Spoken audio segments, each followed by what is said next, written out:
Magandang araw po sa ating lahat and welcome sa ating kusina. Muli ako po ang inyong madiskarting nanay at ngayong araw ituturo ko sa inyo yung sikreto at tamang pagluluto ng lechon manok para po juicy at hindi dry yung ating nilelechon o yung ating ipiprito. So napakadali lang po nito at the same time pwedeng nyong pagkakitaan. Kaya tara, atin ang umpisahan.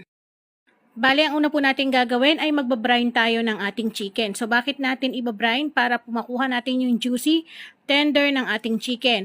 Kung ito man ay inyong ipiprito o inyong ililitsyon. Mas maganda na binabrine para po mas malambot at hindi po dry yung kanyang laman.